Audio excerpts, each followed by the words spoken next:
प्रणाम करें। ओम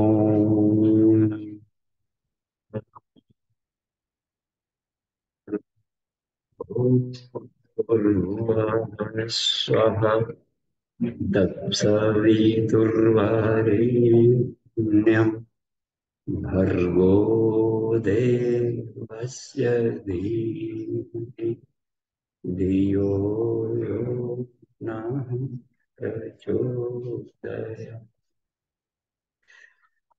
जी प्रणाम।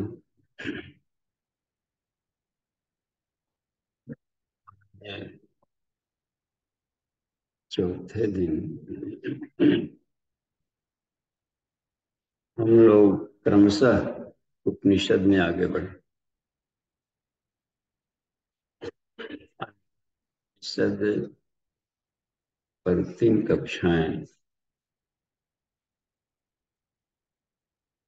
और उन 3 कक्षाओं में जो अब तक हो गए, महर्षि ऋभु निदाघ को चेतना की शिखर यात्रा।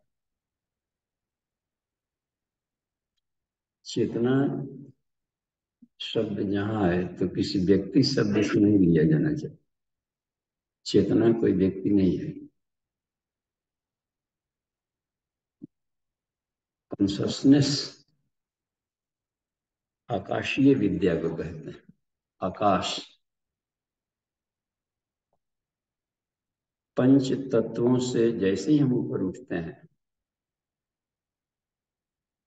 पंच तत्वों में जहां अंत होता है यानी विज्ञान का जहां अंत होता है, विज्ञान की पहुंच कहाँ तक है?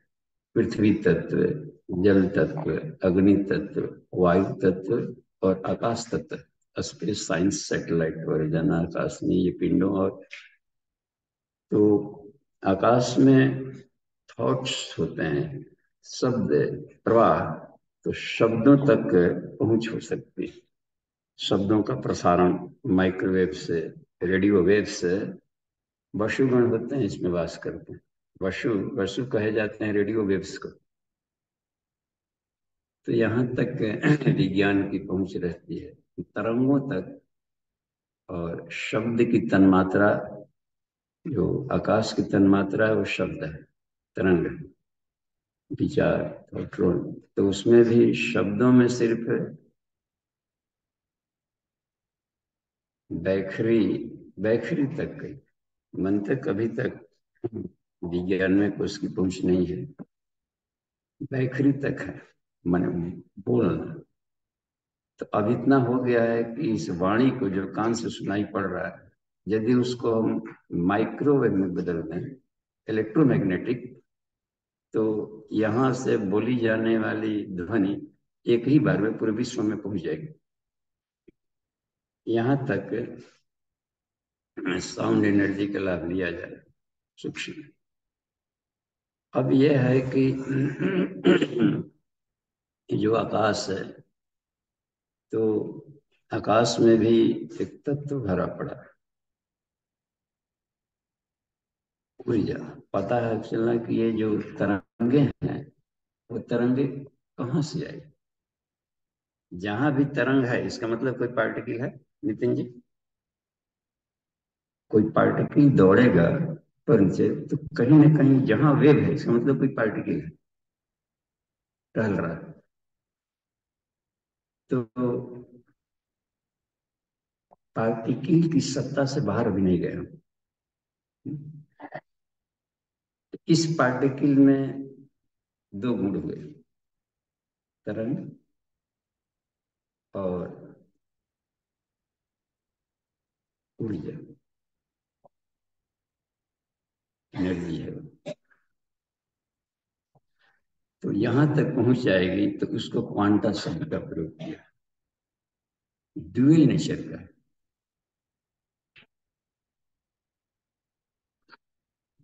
ऊर्जा के रूप में भी रह सकता है और वही ऊर्जा की तरंगे निकालकर घनीभूत होकर पार्टिकल बन सकती है। एटम कंडेंस्ड हो गया तो बन गया पार्टिकल। तो अब ये ऊर्जा है, ऊर्जा को हम लोग नहीं देख पा रहे हैं। एनर्जी को जहां से निकला, विचार निकला, ये वेव्स निकले, उसको निकाल कौन रहा है? यहाँ पर हाथ खड़े करने पड़ रहे हैं। देखिए, ये पार्टिकल किसके आदेश पर दौड़ रहे हैं? अपने आदेश पर दौड़ते थे, जहां तक आगे तरती भी जाते, आकाश जहां तक टकराते रहता है। इसका मतलब है कोई सिस्टम के ढंग से इस पार्टिकल को निकालने वाला कोई सत्ता है, जिसको हम विजिबल नहीं देख नहीं पा रहे। तो इस आकाश के भीतर में, और आकाश के भीतर में सब जगह वही घुल सकता है जो आकाश से भी पतला हो, सूक्ष्म, नॉन विजिबल।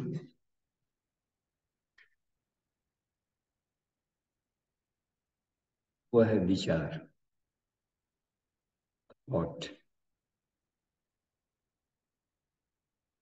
इसलिए विचारों पर पकड़ नहीं है। लाइट एनर्जी पर है, प्रकाश की वेलोसिटी है, और प्रकाश की वेलोसिटी से भी हम नहीं चल पा रहे हैं। यदि चल रही है तो एनर्जी रूप में आ जाएंगे, mc² हो जाएंगे। तो mc² जहां हुए तो फिर अपना पार्टिकल तो खत्म हो रहा है। देखिए, ऊर्जा के फॉर्म में आ गया, ठीक है। अब ऋषियों की पहुंच इससे भी अधिक थी। और वो कैसे जान गए? तो जिस माइंड से ये जाना जाता है, लेयर से, ब्रेन के जिस हिस्से से या मन के जिस हिस्से से, जागृत मन फ्रंटल लोब से काम ले रहे हैं। ऋषि लोग क्या किए कि ब्रेन के और पार्ट से, डार्क एरिया जिसे कहते हैं, अन्य लोगों के लिए डार्क एरिया, ऋषियों के लिए वो व्हाइट एरिया था, उसमें घुसकर कुछ न्यूरन से काम लिए। जो अवतारी चेतनाएं आती हैं, विष्णु के जो 10 अवतार कहते हैं, वो हर एक के न्यूरंस को वो जगह लिए रहते हैं। उनके लिए कुछ भी दुर्लभ नहीं। इस यूनिवर्स के सारे सिस्टम को संकल्प मात्र से चला सकते हैं। तो उन सत्ताओं में लिया, तो उन्होंने में से ऋषियों ने जो पहुंचे थे अति मानसिक लेयर में, उन्होंने बताया कि आकाश के भीतर में जो हलचलें दिख रही है, ऊर्जा में से तरंग निकलना, उसमें भी एक तत्व है। उस तत्व को मन कहते हैं। मन, मन भी एक आकाश है, कोई पार्टिकल नहीं है कि मन आकाश। तो जहां जहां आकाश है वहां वहां मन हुआ।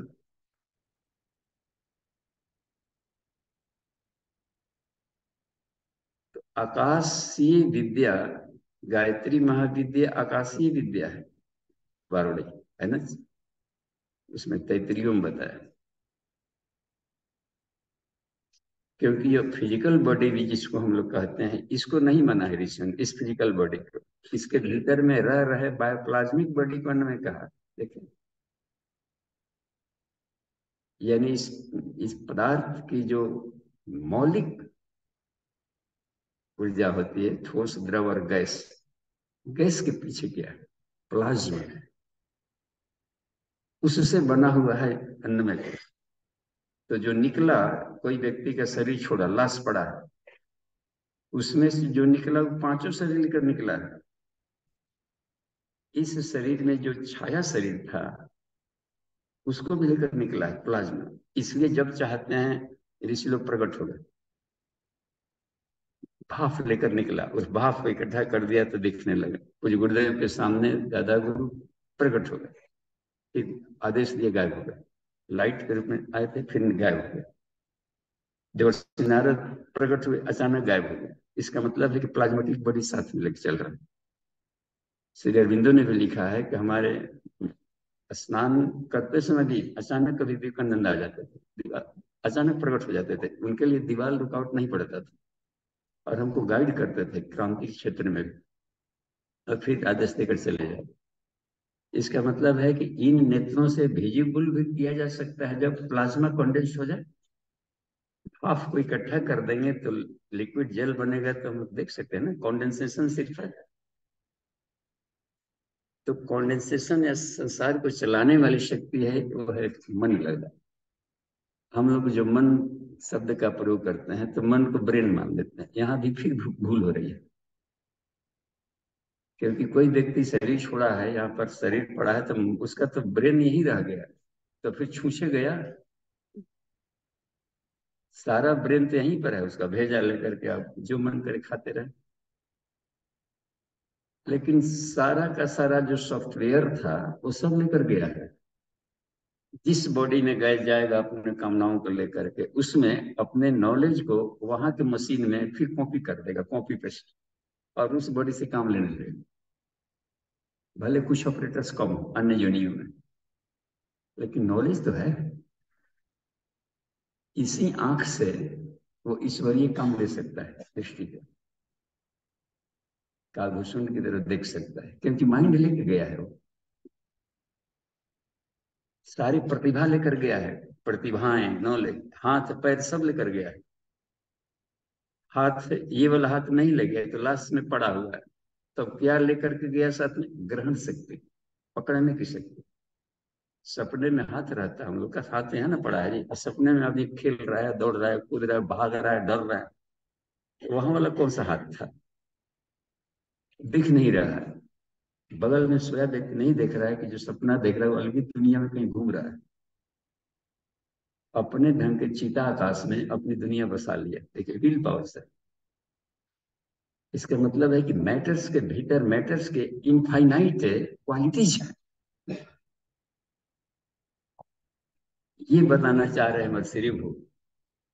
हे निराल, चेतना की शिखर यात्रा में आगे बढ़ो, पदार्थों में मत उलझे रहो। तू तेरा मैं मेरा, ये पदार्थ, ये अत्यंत बाल बुद्धि का है पक्ष, अत्यंत नर्सरी है। द्वैत भाव, त्रैत भाव, ये अलग है, वो अलग है, ये अलग है। शाखाएं पत्तियों को देखा जाएगा तो फ्रूट अलग है कि नहीं? फल का स्वभाव अलग, फूल का स्वभाव अलग, पत्तियों का स्वभाव अलग। कौन से रोग में उसका कौन सा पार्ट खाया जाए, पत्तियां खाई जाए कि उसके सीड खाए जाए, सबके अलग अलग नेचर हो। एक ही के पार्ट हैं लेकिन अलग अलग गुण को हो गए, तो सब अलग कहाँ हुए? और नीचे आवे तो पत्तियां भी जहां से निकली है तो शाखाओं में आई होगी, और नीचे आएंगे तो मोटा एक धड़ मिला होगा, और नीचे जाएंगे तो एक ही रूट है ना जी। हे अर्जुन, मैं एक ऐसा वृक्ष हूँ जिसकी जड़ ऊपर है और एक और शाखाएं नीचे है। हम शाखाओं से कब तक खिलेंगे? पत्तियों से। रूट में तो जाना होगा, और रूट एक है बस। तो जहां जहां अपनी चेतना भीतर जाएगी तो ये भेद भ्रम खत्म होते जाता है। हम ऊपरी लेयर पर मच्छरों की तरह तैरते रहते हैं, आज फेन की तरह। तो ऊपरी लेयर पर रहेंगे तो फेन मिलेगा समुद्र के किनारे, हीरे मोती नहीं मिलेंगे। अन्नमय कोश में सिर्फ यही सब मिलेंगे कबाड़। प्राणमय में जाएंगे तो एक और भी एनर्जी का समुद्र मिलेगा। मनोमय में जाएंगे तो सारे पांचों तत्व तो छूट जाते हैं, पृथ्वी जल अग्नि वायु आकाश, से भी छूट जाएगा।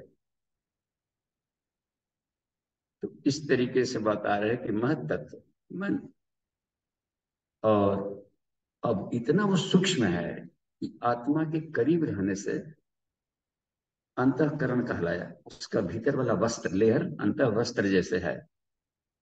तो आत्मा का वस्त्र वो सूक्ष्म है, तो वो भी लबादा नहीं, सूक्ष्म वस्त्र जो नजदीक वाला है उसके प्रकाश से प्रकाशित होगा। सफेद हीरे को या शीशे को, किसी भी चीज को आप जाएं और लाल रोशनी में ले जाएंगे तो लाल दिखेगा। यहाँ पार्टियों में मान लीजिए कि हम लोग पहनते कि लाल साड़ी पहन के चल रहे, दुल्हन है लाल साड़ी पहना दे, लाल साड़ी, लाल सिंदूर, लाल में लाली करके शुभ होता है, लाले जूता लाइएगा, लाले पकड़े, 100 रुपया बना दी, ठीक, ओके। और जिस पार्टी में गए हैं वहां यदि ग्रीन लाइट दे रहा हो तो काला टीका, काला साड़ी, काला काला दिखेगा वो। अब लोग कहेंगे कि वो जो काली पहन के आई थी ना, वही दुल्हन थी, बिल्कुल काला लगेगा। अब ब्लू लाइट में किसी लाल वाले को ले जाए ग्रीन में, तो आंखों का भ्रम हुआ कि नहीं? तो ऐसे ही संसार में हम भ्रमों में जी रहे हैं बस। और जब तक से भ्रम है आत्मा नहीं मिलेगा बस, क्योंकि वो सारे भ्रमों से परे है। तब भवमूल भेद भ्रमनाशा है ना। सोहम अस्मि इति वृत्ति खंडा। जैसे ही अपने सोहम साधना करते रहेंगे, विज्ञान में कुछ में जाएंगे तो एब्सोल्यूट ट्रूथ की जानकारी मिलेगी, एब्सोल्यूट ट्रूथ। जब ये सत्य है तो साफ है कि अपने मन उधर नहीं भागेगा। प्रत्यक्ष देखने के। मन तब तक भागेगा जब तक हम मनोमय कोष में रहेंगे। ये पदार्थों के उड़ती परमाणुओं के धूल के हिसाब किताब को नहीं समझे। जो भी परिवर्तनशील है सत्य नहीं है। इधर इधर बढ़ रहा है, मान ली इधर से लाइट आ रहा है तो इधर से बच्चे ऐसे ऐसे करिएगा तो उधर इमेज जो बनता है लगता है कुकुर भौंक रहा है, इधर भौंकता है, ये करता है, बच्चे समझते सचमुच कुत्ता है। कुछ भी नहीं है यहाँ संसार में। जनक ने कहा सुखदेव को, हे सुखदेव संसार है ही नहीं। जनक बता रहे, यही बात राम को वशिष्ठ बता रहे हैं। जो वशिष्ठ ने, उनको वैराग्य हो गया था संसार से, बिल्कुल वैराग्य, जोंडिक से क्लियर हो गया था जब मांगने गए थे। साधु महात्माओं के भाषण वाषण इतना सुन के आ गए थे, कंफ्यूज हो गए थे। नहीं होता है कि संसार माया है, माया है, ताया है। न महिलाओं से बात करना, न पत्नी से, न शरीर का ख्याल रखना, माया है तुम क्यों खाएं। तो इसको ये करने के लिए करके अब बिल्कुल सूख गए थे। विश्वामित्र के पास आए तो फिलोसफी बताओ, तो इतना फिलोसफी बताया कि दशरथ तक को बैराग हो गया था। लिखा है उसमें, दशरथ रागी थे, पुत्र मोह तभी तो नहीं दे रहे थे। उनको भी बैराग हो गया।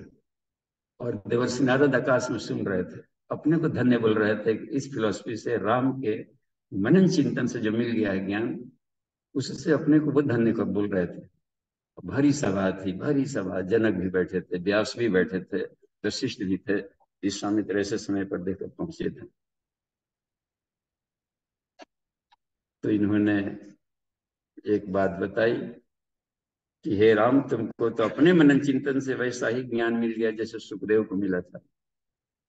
राम को सुखदेव के बारे में नहीं मालूम, किसी ने सुखदेव की जानकारी नहीं दी थी। अन्य महात्माओं ने पूरे विश्व का भ्रमण करके लौटे थे स्टूडेंट लाइफ में।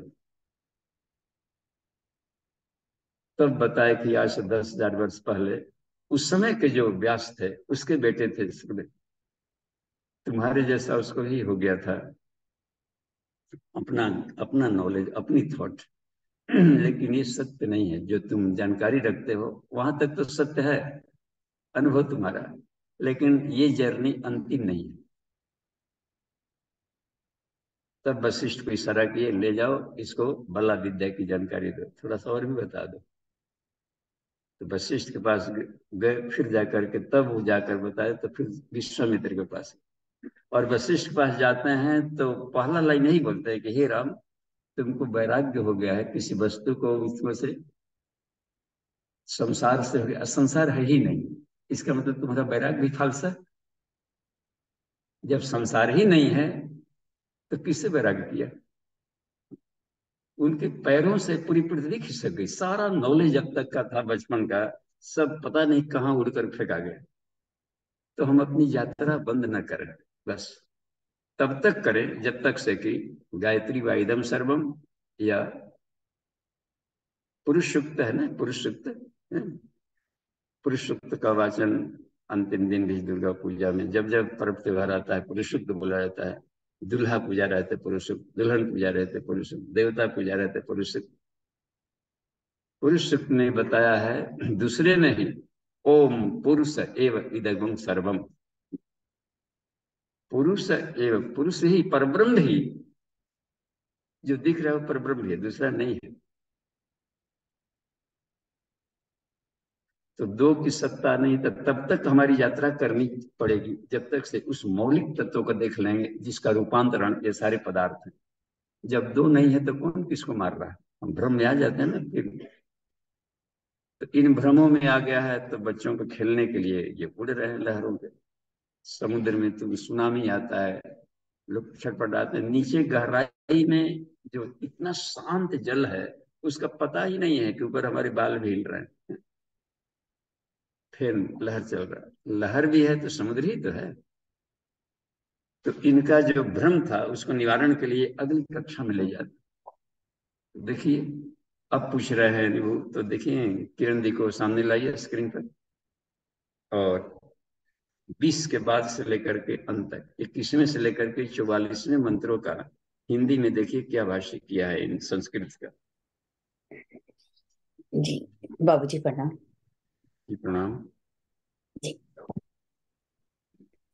श्लोक नंबर 26, द्वितीय अध्याय श्लोक नंबर 26 से प्रारंभ करते हैं। अध्यात्म में रमन करने वाला, पूर्ण काय पूर्णता पवित्र मानस वाला पुरुष अलौकिक विश्रांति शांति को प्राप्त कर जगत में किसी वस्तु या भाव की इच्छा नहीं रखता। दिक्कालादि समस्त विश्व के आधार निर्विकल्प चिदात्मा में निष्काम रमन करने वाला ही जीवन मुक्त कहा जाता है। जो भविष्य की चाह नहीं करता, जो वर्तमान में भी नहीं रहता, जो भूतकाल की चिंता नहीं करता और सब कुछ करता रहता है, सांसारिक बंधनों में जकड़े हुए लोगों के साथ सदैव मन से असंय सॉरी असंसक्त रहने वाला, भक्त के साथ भक्त के समान आचरण करने वाला, शठ के साथ शठ जैसा, बालकों में बालक, वृद्धों में वृद्ध, धीर पुरुषों में धीर, युवाओं में युवा, दुखियों में दुखी, प्रशांत स्वभाव, आनंद मग्न, कोमल, पवित्र वाक, प्रज्ञावान, प्रसन्न, मधुर स्वभाव, उदास चेता पुरुष का मन उस समय शांत हो जाता है। जब अभ्यास योग के द्वारा प्राणों का स्पंदन अर्थात कामनाओं का क्षय हो जाता है, तब केवल निर्वाण ही अवशिष्ट रहता है। संकल्प विकल्प की विचारधारा से संयुक्त सब प्रकार की बैखरी मध्यमा एवं पश्यंती आदि वानियां जहां नहीं पहुंचती है, एवं प्राणी की समस्त संकल्प विकल्प क्षीण हो जाते हैं, तब वह निर्वाण पद ही अवशिष्ट रहता है। आदि अंत से रहित प्रकाशमान आत्मा ही परमात्मा है, ऐसा पूर्ण निश्चय ही सम्यक ज्ञान है। विद्वानों का यही मत है। तीनों लोकों में विद्यमान पदार्थों को तात्विक दृष्टि से देखने पर जब यह निश्चय हो जाए कि आत्मैव सर्वम इदम, यह जगत आत्मा ही है, तब पूर्णता की स्थिति प्राप्त होती है। ये आत्मा ही संपूर्ण विश्व है। दृश्यमान भाव एवं उनका अभाव क्या है, अथवा वे भाव अभाव किसमें है, बंध एवं मोक्ष किसका है। सर्वत्र ब्रह्म ही प्रकाशित हो रहा है। एक परम आकाश ही सर्वत्र है। किसका मोक्ष और किसका बंधन, ये अनंत कोटि ब्रह्मांडों तक विस्तीर्ण ब्रह्म ही महाविस्तृत रूप में व्यवस्थित है। द्वैत भाव तो अब दूरस्थ व्योम में अस्त हो चुका है। तुम इस वृद्धाकार आत्मा ब्रह्म के साथ स्वयं ब्रह्म हो जाओ। काष्ठ में, पाषाण में, वस्त्रों में, सर्वत्र आत्म स्वरूप का ही अवलोकन करो। ऐसी स्थिति में आदि और अंत में शांत स्वरूप अविनाशी जो ब्रह्म तत्व है, उसमें और तुम में किंचित भी भेद नहीं है। फिर संकल्पों की ओर उन्मुख तुम कौन हो। सदैव पदार्थों एवं आत्मा में एकत्व का, तन्मयत्व का अनुभव करो। द्वैत एवं अद्वैत, जरा एवं मरणादि द्वंद्वों से आत्मा का ही स्फुरण हो रहा है। जिस प्रकार अनंत लहरों में सागर ही स्फुरित होता है, परम निवृत्ति का एक ही उपाय है, आपत्ति कारक वासना रूपी करंज वृक्ष को अनासक्ति के फरसे से काट दिया जाए। नित्य ही आंतरिक चिंतन से विशुद्ध आत्मा का आलिंगन करके स्थित रहने वाले आत्म स्वरूप स्थित पुरुष को कौन सा भोग बाधा पहुंचा सकता है। जिस प्रकार मंद गति से प्रभाशील पवन विशाल पर्वत को नहीं भेद सकते, उसी प्रकार स्पष्ट विस्तृत रूपेण विचार करने वाले पुरुष के दृढ़ संकल्प मन को विभिन्न भोग आदि शत्रु किंचिदपि विचलित नहीं कर सकते। कलाओं में, क्रियाओं में, चेष्टाओं में जो वैविध्य है, वह वास्तविक नहीं है। जैसे विभिन्न जलाशयों में एक जल ही है, जल के अतिरिक्त कुछ भी नहीं है, इस प्रकार समस्त पदार्थों में सम्यक दृष्टि रखने वाले निश्चयी पुरुष को ही मुक्त कहते हैं। जी बाबूजी, प्रणाम। बात है।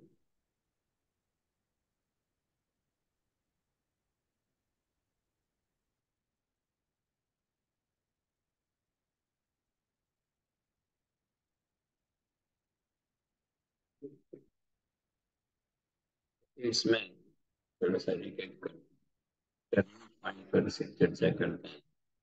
हर एक मंत्रों का हिंदी के भावार्थ देख लिया गया, तो सरल है जो कि आसानी से समझ में आ जाए। कुछ उसमें ऐसा रहता है कि माथा से ऊपर ऊपर निकल जाता है जो शब्द है, तो उन पर ही हम चर्चा करें कि कहाँ कहाँ पर स्लिपरी पॉइंट है कि खटक के निकले। तो हमने ये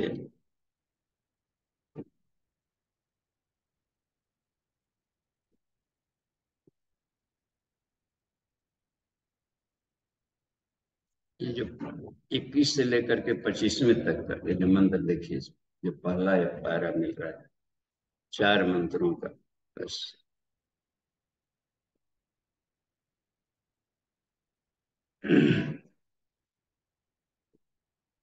ये भिन्न भिन्न क्यों दिखता है? साफ बात आई। जब हर जगह ईश्वर है और वो सम है, हरि व्यापक सर्वत्र समान,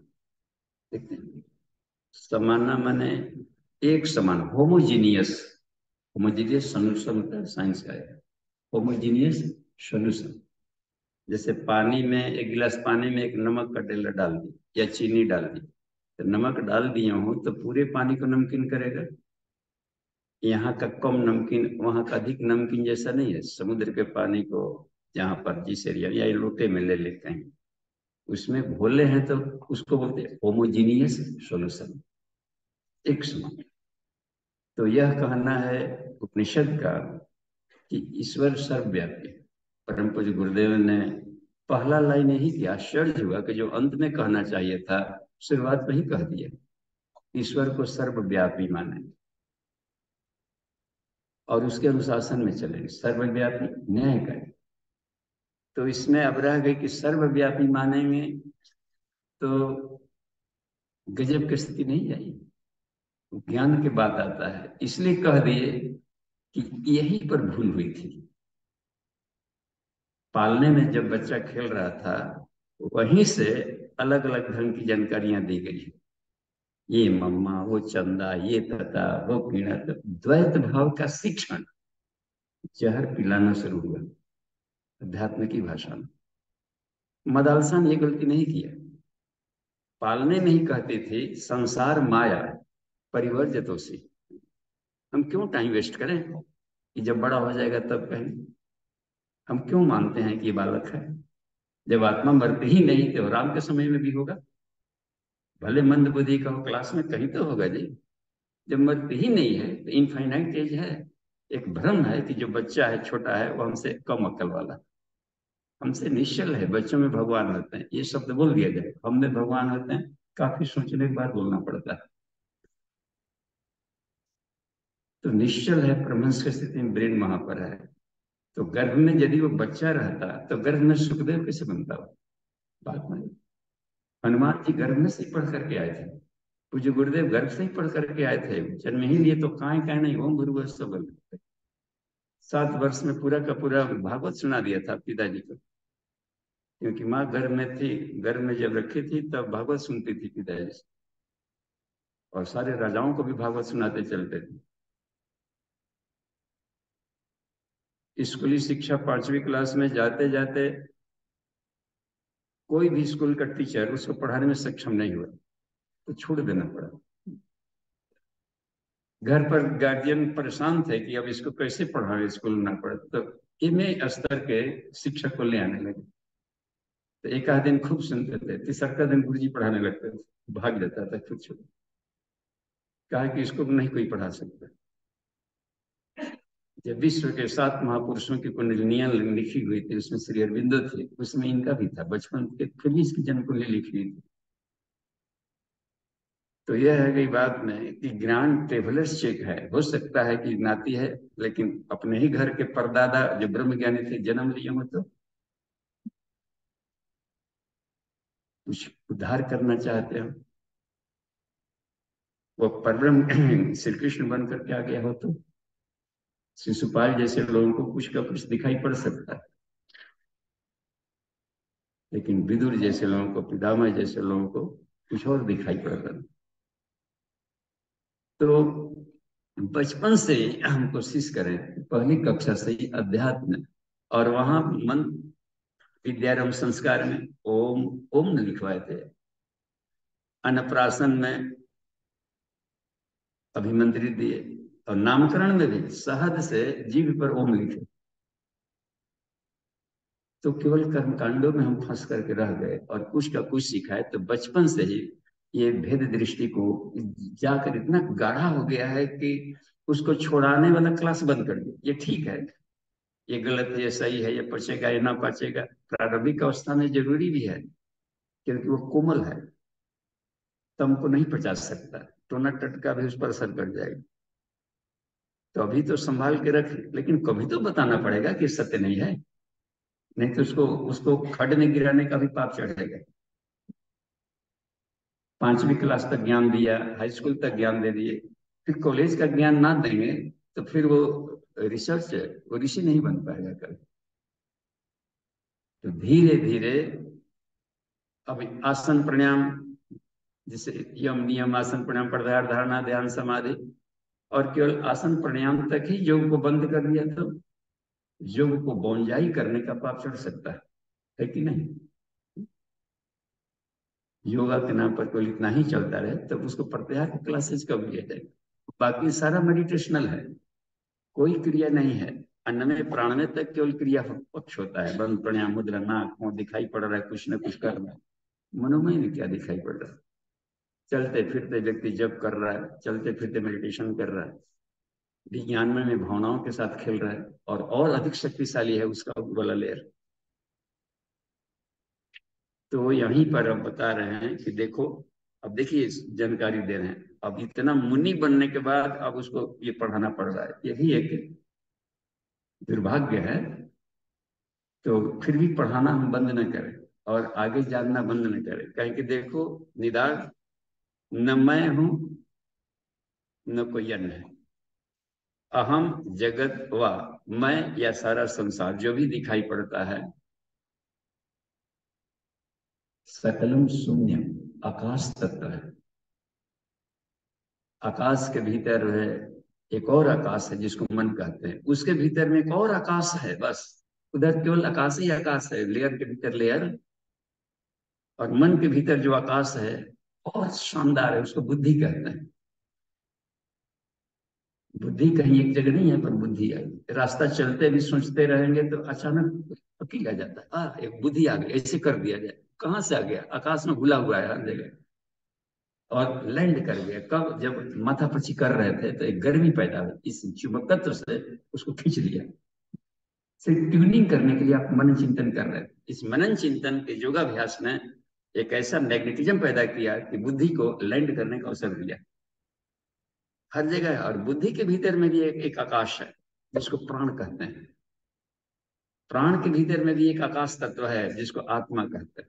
आत्मा कोई पार्टिकल नहीं है कहीं भी, आत्मा आत्मा एक आकाश है, जिसे समुद्र के पानी की तरह हो गया और लोटे के भीतर है, तो इसको वही तो है तत्व। तो हम लोग व्यष्टि आत्मा बोल देते हैं, समष्टि आत्मा बोल देते हैं। तो घटाकाश मठाकाश जैसे शब्दों का प्रयोग किया है। और आत्मा भी जब आकाश है तो यही अंतिम आकाश है कि नहीं, उसके भीतर में एक और आकाश है जिसको परमात्मा कहते हैं। तो इसलिए कहा जाता है कि विज्ञान जहां पर अंत होता है, यानी कि पार्टिकल फिजिक्स के बाद की यात्रा अध्यात्म है। क्लियर हुए?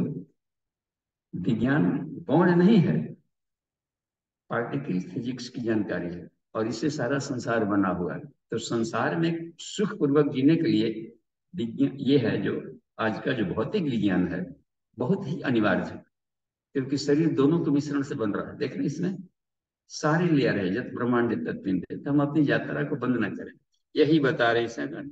और जब हर जगह आकाश है और हर जगह ईश्वर है, उस आकाश में यदि कोई पहुंच गया, सीधा आकाश, ये आकाश, इसके भीतर में हम लोग जो विचार करते हैं, भीतर मेडिटेशन करते हैं, वो एक आकाश है जिसको चित्ताकाश बोलते हैं। चित्ताकाश तत्व संयुक्त वाला, उसके भीतर में एक और आकाश है जिसमें सिर्फ आनंद है और शांति के सिवा कुछ नहीं है, कोई हलचल नहीं, सिर्फ अथाह आनंद अथाह शांति आकाश, उसको बोलते हैं चिदाकाश। तब में हलंत कर देंगे, यानी सारे व्यंजन कोई मिश्रण निकल देंगे तो एकदम प्योर हो जाता है, सतचित आनंद वाला। तो चिदा आकाश आकाश वासम भजे हम, है ना, तो उसमें बुद्धत्व होता है। तो उस लेयर में जब चले गया कोई व्यक्ति, उस अवस्था में अहम ब्रह्मास्मि बोलेगा, क्योंकि अपनी सत्ता के भीतर भी देख रहा है, आत्मा के भीतर भी देखना पड़ता है कि किसकी चलते हमारे भीतर में आत्मत्व है, किसके चलते जल में जलत्व है, किसके चलते पृथ्वी पृथ्वीत्व है। माँ तो है लेकिन उसका ममत्व नहीं दिख रहा है, ममत्व वाला कौन हिस्सा है? ईश्वर है बस। तो हर एक के भीतर में जो मौलिक चेतना दौड़ रही है, उस लेयर में हम पहुंच नहीं पा रहे हैं, इसलिए ऊपर केवल वाइब्रेशन फंसे। यही यहाँ पर बता रहे हैं कि जब हर जगह चिदाकाश है, हर जगह स्पेस है और हर जगह ईश्वर है, तो बंधन क्या, मोक्ष क्या लग रहा है ना? कौन किसको मार रहा है, कौन किसको खा रहा है? इस लेयर वहां दिखेगा ही नहीं दिखेगा। ये तभी दिखेगा जब हम इस भेद दृष्टि में जी रहे होते हैं। तो इसको अज्ञान कहा है। भेद दर्शनम अज्ञानम, अभेद दर्शनम ज्ञानम। तो जिस बुद्धि के द्वारा ये भेद दिखाई पड़ रहा है, उसी विधि बुद्धि को अविद्या कह दिया गया। अविद्या नाम की कोई वस्तु नहीं है, उस बुद्धि के अभाव है तो अशब्द लग गया। जब हर जगह ईश्वर है तो अविद्या कहाँ है? और वह तेजो वैसा, हर जगह तेज है तो अंधेरा कहाँ है? अंधेरा संसार में कहीं है ही नहीं। बस हमने देखा कि कहीं डार्कनेस नहीं है। अंधेरा रहता तो उल्लू को रात में दोपहर जैसा दिखता है। हमारी आंखें ऐसी है कि खास फ्रीक्वेंसी वाले प्रकाश को देख पाते, इस आगे में आंखें चुंधिया जाएगी तो, या फिर मंद नहीं देख पाएंगे। माइक्रोवेव कहाँ देख पाते हैं, इलेक्ट्रोमैग्नेटिक रेडिएशन नहीं देख पाते हैं, कॉस्मिक रेज नहीं देख पा रहे हैं, गामा रेज नहीं देख पा रहे हैं। और वो किरणें इससे भी अधिक तेज है, इस तेजस्विता से, इस फ्रीक्वेंसी से बहुत अधिक फ्रीक्वेंसी है उसका, गामा रेज का। आंखें फ्यूज मत हो जाए, ये देख जाए। इसके लिए हम लोगों के बनाई गई कि उसके सर्वाइवल के लिए उड़ंत स्तरीय से जो आते हैं महामानव, उनके अलग भोजन है। मान ली कि जहां पर ऑक्सीजन नहीं है, तो वहां बिना ऑक्सीजन में जीने वाले जीव जंतु हैं, उनके लिए वही प्राण को कैरी करता है। प्राण हर जगह है और प्राण को कैरी करने वाले दूसरे तत्व है, उसमें सर्वाइवल करने के लिए दूसरे टाइप का मॉड्यूल है। तो कोई भी ऐसा यूनिवर्स नहीं, यही बता रहे हैं यहाँ पर कि किसका मोक्ष किसका यह। अब देखिए 26वें में बता रहे हैं सूत्र में कि हे निदान, जो व्यक्ति चिदाकाश में रमण करता है उसको कहते हैं कि आत्मा में रमण कर रहा है।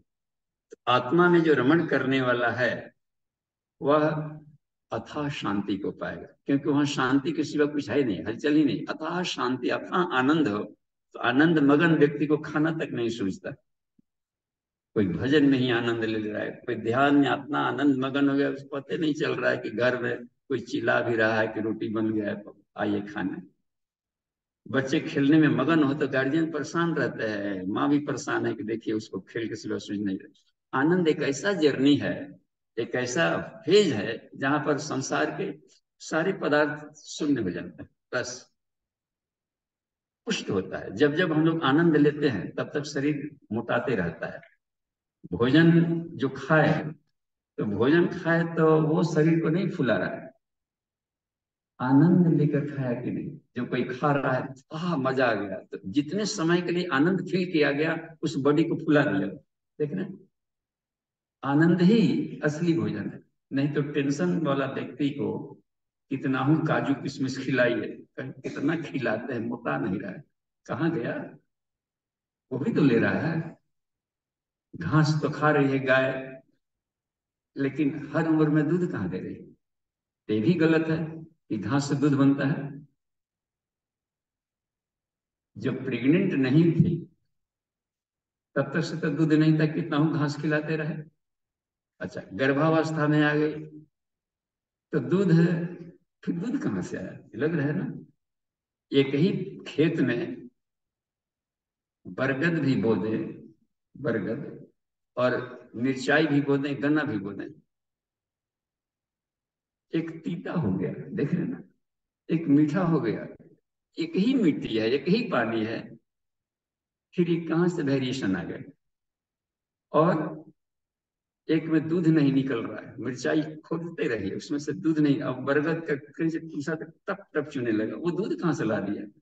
अंतरिक्ष में क्षीर सागर है, सारे बाष्पीकरण में रहता है, तो अपने माइंड के आधार पर ट्यूनिंग करेगा, तो ट्यूनिंग करेगा तो मन के भीतर में एक चुंबकत्व तो होता है, उस चुंबकत्व से उसको फिल्टर करके खींच लेगा और अपने बॉडी में भर लेगा। अथाह आत्मज्ञान के समुद्र में हम लोग तैर रहे हैं, लेकिन ट्यूनिंग करेंगे तभी भीतर आएगा वो। तो उसके लायक उसी कहते हैं पात्रता का विकास करें।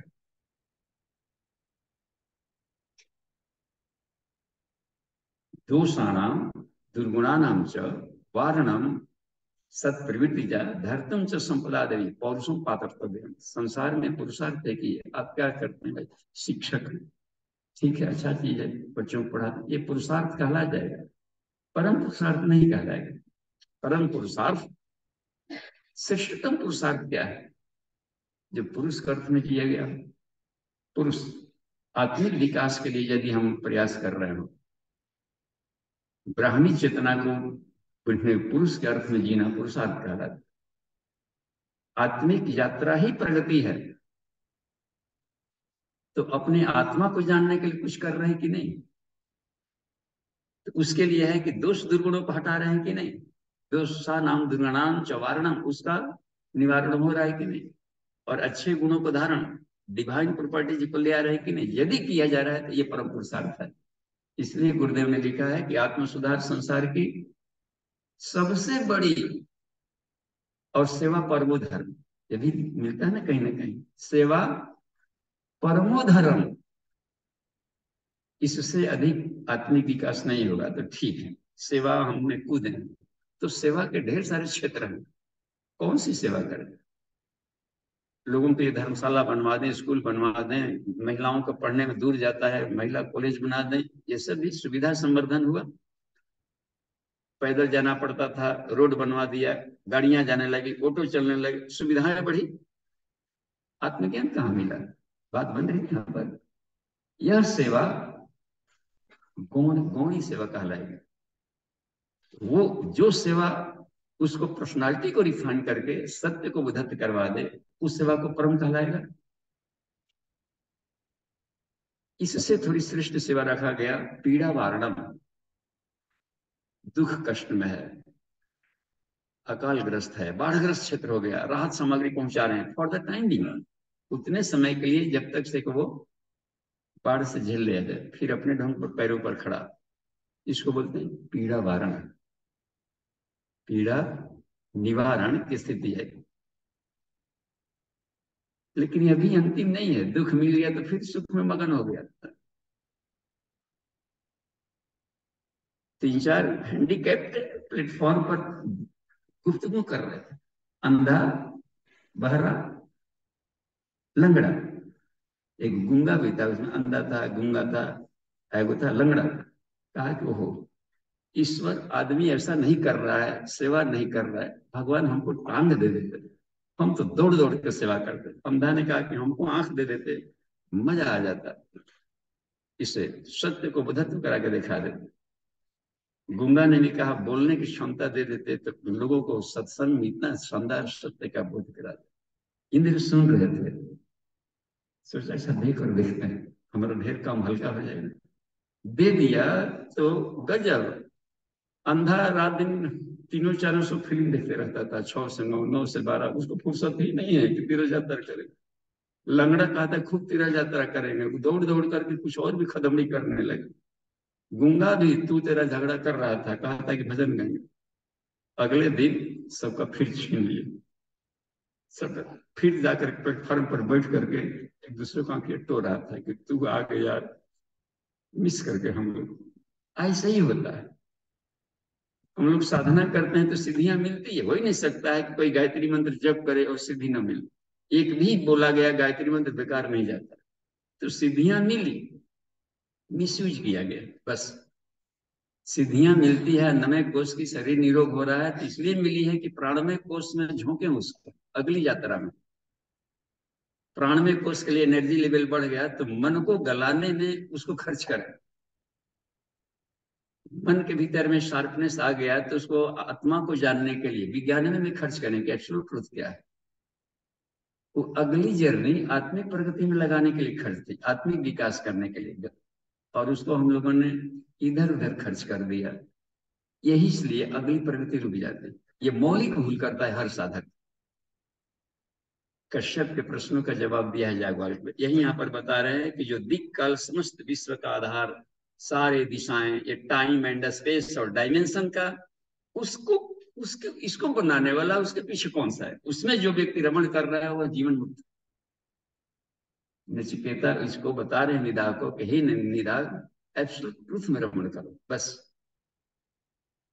एब्सोल्यूट ट्रुथ में रमण करने को एक है, उसी कहा जाता है प्रज्ञा में स्थित होकर काम करो, अस्तित्व प्रज्ञा होकर काम करो।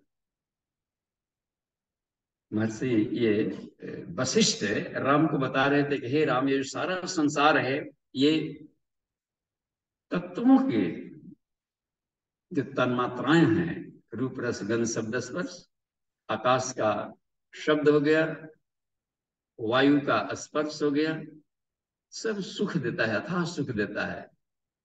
आवाज भी सुख देते हैं, मीठा बोली, बहुत मीठा बोली, मीठा बोली में फंस गए ये कर रहे।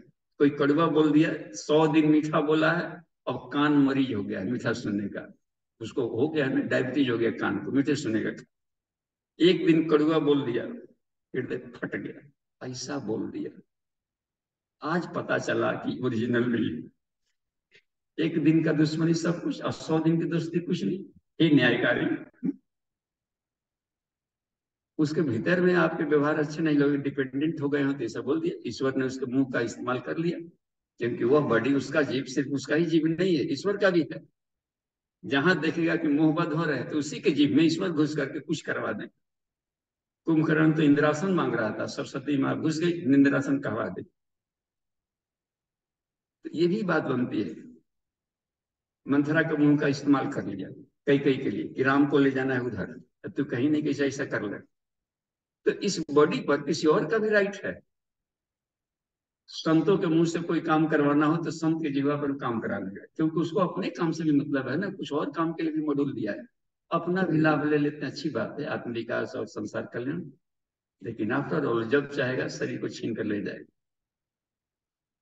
हमें तो लग रहा था गुरुदेव के सामने भी बाघ आया था, बताया सुनसान के सहचर में, एकांत में जा रहे हैं, जंगल कोई नहीं, बिल्कुल सब जड़, वहां भी सामने आकर बाघ आ गया। आप देखिए उनको सोचने का तरीका। उस बाघ को अपना गुरुदेव समझे, सामने गुरुदेव खड़े थे। कमाल की बात है।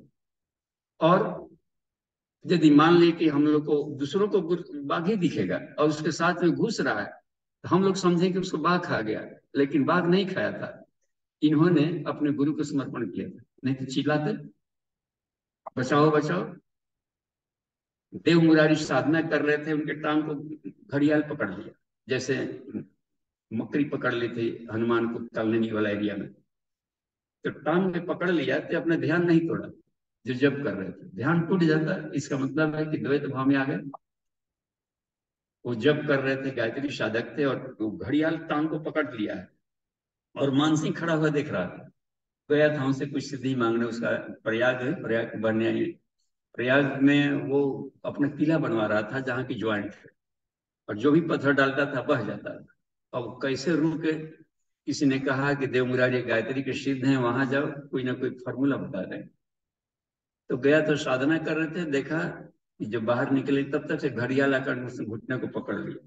हो सकता है कि मानसी को दिखाना हो, दूसरों को शिक्षा देना हो, तो ईश्वर अपने ढंग का रोल करेगा। जब एक ही व्यक्ति है इनफाइनाइट रोल में है, एक ऐसा फिल्म हम लोग देख रहे हैं कि एक ही हीरो सारे रोल के काम कर रहा है, उस फिल्म को देखकर आनंदित होना चाहिए था, हम भ्रम में पड़ जाते। और फिल्म से बाहर निकलते किसी का आंख फूला रहता है, कोई रो रहा हो, कोई नहीं मरा है, दूसरा फिल्म में जाए कोई काम कर रहा है, कोई मरा ही नहीं है, साउंड अलग था, आवाज अलग थे, कभी भी तस्वीर नहीं बोल सकता, अलग है, वहां साउंड है, हम लोग मुंह चला समझ भ्रम में आ गए। और एक ही फिल्म को, फोटोज को एक प्रति सेकंड 16 बार गुजार देंगे तो लगेगा कि सचमुच के चल रहा है, आंखों का भ्रम। तो घड़ियाल था, इन्होंने जब किया ये किया उन्होंने, ईश्वर ने इसके टांग को कड़ा कर दिया, इतना कड़ा कि वो पछता रहा था कि बेकार पकड़ लिए, लोहा पकड़ा गया, लोहा उसको फंस गया ऐसा लगा। और इनको पता ही नहीं कि हमारा टांग कोई कड़ा कर लिया है, कोई ये बात बनी। देव मुरारी बिल्कुल है जैसे हम साधना कर रहे हैं, कोई और लीला कर रहा है इसके साथ में। और जब जाकर इनकी साधना खत्म हुई, छटपटा के भागा कि हम तब तक से फंसे थे। और महासिद्ध मिल गए, श्रद्धा बढ़ी, तुलसी का एक मंजरी दिए थे कि ले जाओ जहां नींव डालते हो वहीं पर डाल देना, गायत्री मंत्र पढ़ के दे दिया, रख दिया, अब जो तुम डालोगे नहीं बहेगा। समझे, इतना हाई पोटेंसी का अध्यात्म होता है, आज भी खड़ा है, किला कहा जाता है। तो ये इसमें देखिए, तो यहाँ पर ये बात बताई जा रही है कि जहां पर जब तक से हम चिदाकाश में नहीं तैरना सीखेंगे, हर हालत में रहना, तब तक से भेद दृष्टि के झटके, रुलाई, दुख कष्ट, दुख कष्टों में इतनी सामर्थ्य नहीं है कि आदमी को परेशान कर सके। जैसे ही सोहम भाव में रहेंगे तो दिमाग से एक गजब का रस निकलता है, जिसको हम एंडोर्फिन्स कह सकते हैं, इंडियन आज की विज्ञान की भाषा में एसिटाइल कोलिन कह सकते हैं, एंडीजीनस कह सकते हैं। वो हाईली पेन किलर होता है, अथाह अथाह। विश्व पितामह के सर से पर पड़ा हुआ कोई कष्ट नहीं हो रहा है, मुस्कुरा रहे, ज्ञान दे रहे, चिल्ला नहीं रहे थे। तो हम लोग को लग रहा था कि उसको कुछ हो रहा है, उसको कुछ भी नहीं हो रहा था, वो तो बिल्कुल मगन है, वो शरीर भाव में है ही नहीं। तो वो एक ज्ञान के लेयर खोलने वाला भी एक जूस होता है, एक रस होता है जो ब्रेन में, उसको निकाला जाता है विज्ञान में, उसमें उस पर कमांड होना चाहिए कि जब जैसी जरूरत तब उतना एक ड्रॉप निकालना है। उसके अगली जर्नी में शरीर में सारी व्यवस्थाएं है, रेटिकुलर एक्टिविटी सिस्टम। इसी संसार में भोग बुद्धि से भी जिया जा सकता है, योग बुद्धि से भी जिया जा सकता है, पतियों से रसों से खेल रहे, काम कर रहे हैं, और बहिरंग सोच में चल रहे हैं इसको, तो वो दोनों को परेशान करेगा, बंधन बना देगा। वही क्रिया पौधा से खेलते हुए भी उसे हम लगे कि हम ब्रह्म से खेल रहे हैं, पौधों से बातचीत कर रहे हैं, इसकी भीतरी की चेतना से खेल रहे हैं, तो मोक्ष दिला देगा। तो यह जो चेतना भ्रमण करता है, हे निदान, वो संसार के सारे कर्म करते हुए भी इन कर्मों में लिप्त नहीं होता। देखिए, उसको संसार का कोई भी कर्म, न कर्म लिपते न रहा, कर्म में इतनी ताकत नहीं है कि मनुष्य की चेतना को डिफ्लेक्शन दे सके, और हर जगह देख लेगा। गीता में एक सूत्र आती है इसके लिए, जब कहा कृष्ण ने कि हे अर्जुन, तुम्हारे हमारे अनेकों जन्म ले चुके हैं, अनेकों अनंत जन्म हो चुके हैं, जो जन्म लेता है वो मरता है, जो मर रहा है वो जन्म लेगा, तो उसके भाव से ये क्रियाएं जीवों की चलती रही। तो इसके दिमाग में एक प्रश्न आया, इसका मतलब है कि मोक्ष कहीं नहीं है, जब क्रिया की प्रतिक्रिया होगी ही होगी, जो जन्म लिया वो मरे, तो जन्म मरण की श्रृंखला से बाहर निकलने का फिर कोई प्रावधान नहीं है। प्रश्न उठता है कि नहीं, जब इसी लपेट में बोलना ही बोल, घूमना ही घूमना है, तो फिर मोक्ष की स्थिति नहीं। कहा कि है, जब इस ढंग से क्रिया करोगे कि क्रियाएं कर रहे हैं लेकिन योग बुद्धि से करोगे, योगा कर्मसु कौशलम, कुशलता पूर्वक करोगे। कुशलता पूर्वक कैसे कहा किया जाएगा, ब्रह्मणी अधाय कर्माणी संगम त्यक्त्वा करुतिया स न लिपते पापे न। तो उस अवस्था में तुम्हारी रिएक्शन नहीं होंगे, तो पिछले सब झड़ते जाएंगे और ये आयाम मजबूत होते जाएगा, और तब पता चलेगा कि वासुदेव सर्वमिति। तो ऐसा जब पता चल रहा है कि हर एक वस्तु हम ईश्वरीय सत्ता की ईश्वरीय सत्ता झिलमिला रही हो, तो वो तुम्हारा उस जन्म का अंतिम जन्म। बहुनाम जन्मनाम अंत ज्ञानवान मम प्रपद्यते। एक ज्ञान के कैसे आयाम में साधक पहुंचता है, जहां पर वासुदेव सर्वमिति, सब महात्मा सुदुर्लभ है। ऐसे साधक रेयर मिलते हैं, क्योंकि बाकी लोग जो सिद्धियां मिली ना उसको भूंजाने चले गए ना, मार्केट में घूम रहा है, उसको उपयोग करने शुरू किए, बिना एक परफेक्ट टीचर बने चल पड़े ज्ञान में। तो ठीक है, वो भी दिया जाए, लेकिन अपने हिस्से की योगाभ्यास न छोड़ा जाए। अपने हिस्से का जो योगाभ्यास है, दूसरों को आप पढ़ाने, उनके लिए टॉपिक अलग रखें, उनके लिए क्लासेज योगा का अलग रखें, लेकिन अपने योगा का पैकेज अलग रखना चाहिए। उस योगा से उसको कल्याण नहीं होगा, उसको साइड इफेक्ट आ जाएगा, और उसको उसको पचने लायक ज्ञान। इसलिए कहा कि जो साधक होता है, जो योगी होता है, जो आत्मवेता होता है, वो भक्तों के बीच में भक्त जैसा, बालकों के बीच में बालक जैसा, पागलों के बीच में कोई पागल की तरह साथ में खेलेगा, लेकिन वो अपनी अपनी अवस्था में रहता है। कोई मर गया है तो वहां जाकर आंसू भी बहाएगा, लेकिन भीतर से वो एकदम अथाह आनंद में मगन है, दूसरों पर दया करने के लिए। कृष्ण को देखा, लोगों ने कहा कि भगवान आपको तो संन्यास ज्ञान हो गया है, बचपन में सारी ज्ञान है, फिर जनेऊ कौन पहनते हैं? कह दिया कि संसार पर दया करने के लिए, बस। हम ऐसा नहीं करेंगे, सब ज्ञान है गुरु जी, कहीं माथा क्यों ढोकते हैं मूर्ति के पास?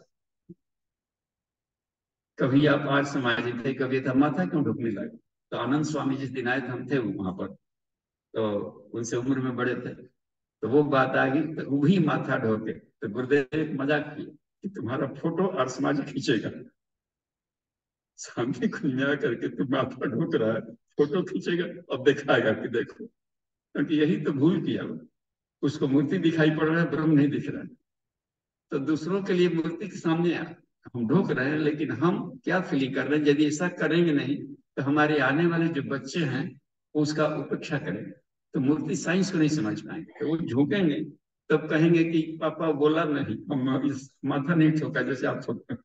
तब वो बताएंगे कि वो एक पढ़ाने के लिए मूर्ति थी, एक्चुअल में ये बात बताइए। गणेश का लंबा सुन के कल के होमवर्क को आज बना करके जाओ, लंबा सुन। पेट बड़ा है, जो क्लास में पढ़ाया गया उसको पचा लो, मेमोरी में डाल दो, तब तुम्हारा ज्ञान को पचाना होगा। देखिए सब method and mode of teaching रखा गया, सर्वापि प्रतिमादिश्यम। तो ये टीचिंग के स्वरूप को खत्म हो गया। तो प्रतीक उपासना सनातन धर्म का प्राण है, ऐसा कुछ गुरुदेव ने कहा है। ठीक है, इसी में देखिए आगे के क्रम में चलते हैं कि कहाँ कहाँ टर्निंग है। यह आत्मा ही संपूर्ण विश्व है। यह हमारी बात में देखिए 36वें वाले बात में चल रहे हैं ना, इसमें लिखा है सर्वम आत्मा एवं कौ दृष्टो भाव भाव का स्थित क बंधा क मोक्ष। यहाँ बंधन क्या है, मोक्ष क्या है? उस अवस्थी में जाकर के अवधूतोपनिषद पढ़ेंगे तो फिर वहां भी कंफ्यूज होंगे। यहाँ पर कोई बंधन में नहीं, कोई मोक्ष में नहीं। तभी कह सकता है व्यक्ति जबकि हर जगह एक ही ईश्वरीय चेतना को, मौलिक सत्ता को देख रहा है। एक जगह प्रश्न किया, उपनिषद में ही एक ऋषि प्रश्न करता है, ज्ञान क्या है ना? बड़े ज्ञानी है, नहीं कहते बड़े ज्ञानी महात्मा है, तो फिर किंग ज्ञानम, ज्ञान क्या है? उन्होंने कहा कि संसार के सारे परिवर्तनशील वस्तुओं में, क्योंकि संसार का हर पार्ट के चेंज हो रहा है, संसार के सारे परिवर्तनशील वस्तुओं में एक ही एक अपरिवर्तनशील चैतन्य सत्ता रमण कर रही है। एक ऐसा भी आयाम है इसी में जो कि अपरिवर्तनशील है, अथाह ज्ञान अथाह शांति में आनंद नहीं लिया, इसी संसार में भूला हुआ। उसको जो साक्षात्कार परक अनुभव है जिसके पास, वो ज्ञानी है। देखिए, तो अभेद दर्शनम ज्ञानम वहां से निकला। तो उपनिषदों ने, उपनिषद इसलिए कहता है कि मैं सत्य हूँ, उपनिषद यानी एक एब्सोल्यूट ट्रुथ है, इसको किसी भी तरीके से गलत साबित नहीं किया जा सकता। तो उस आयाम में पहुंचने के बाद यह कहा यहाँ पर एक ही वर्षित है, तुम हमेशा इसका अभ्यास करते चलो, अंत में जाकर दिखाई पड़ रहा है। एक और भी देखिए, जो साधक पक गया है विज्ञान में कोर्स में, घुसते नहीं कि विज्ञान में कोर्स का स्टूडेंट है, घुसते पीएचडी नहीं मिल गया उसको, घुसा होगा, माथा पची किया होगा, साल 2 साल 5 साल उसमें कुछ न कुछ कुछ क्रीम निकाला होगा, तब जाकर ना डिग्री मिली। तो विज्ञान में कोर्स में आ गया तो हम लोग अपेक्षा रखने हैं कि महात्मा बन गए, मनुष्य जो नहीं में आ गए तो हम लोग अपेक्षा करने लगते हैं कि भगवान जी बन गए। बन सकता है, बनने के प्रोसेस में है। तो यह क्या है कि जब पक जाएगा विज्ञान में कोश, तो ऐसा ही हो जाएगा जैसे कि मंद हवा पर्वत को नहीं हिला सकती। तो संसार के सारे थप्पड़े लगेगा कि गुदगुदा रहा है, नहीं तो लगता है कि कोई हमको मच्छर काटेगा तो लगता है कोई चुम्बन कर रहा है, कोई प्रेमी हमको चुम्बन कर रहा है। तो गजब की बात है, सारे संसार उसको लगेगा गजब की स्थिति आएगी। तो अच्युत हो जाता है, अच्युतानंद उसको कहते हैं ऊर्ध्वरेता, जिसका बीर्ज फाल ना करे। तो बीर्ज माने हम लोग सीमेंट को समझ लेते हैं। जहां भी द्वैत भाव में आ गया और इसमें भ्रम आ गया, वहां पर बीर्ज गिर गया उससे। अंतर्द्वंद में पड़ेगा, अंतर्द्वंद में आना शरीर में रोगों का एक टॉक्सिन टप टप चुने लगा। द्वैत भाव का होना ब्रेन से ऊपर से पॉइजन का टप टप चूना, और यही शरीर में रोग का कारण बनता है। तो लगातार हम चलते रहे कि आखिर एब्सोल्यूट ट्रुथ क्या है। तो पहली जर्नी जो लिखा है जो निर्माण में ईश्वर को सर्वव्यापी मानेंगे, तो सर्वव्यापी है तो अंतिम जर्नी बात आएगी। तो यहाँ पर देखिए कलाओं में अंश सबसे अंतिम वाली जो लाइन है, नानात्वम अस्ति कलना से, विभिन्न कलाओं में जैसे मालिक कला है, वास्तु कला, नृत्य कला, ये कला, और पक्षी भी अपनी कला करते हैं, मदारी अपनी कला करते हैं, सारी प्रतिभाओं को कला कहा जाता है।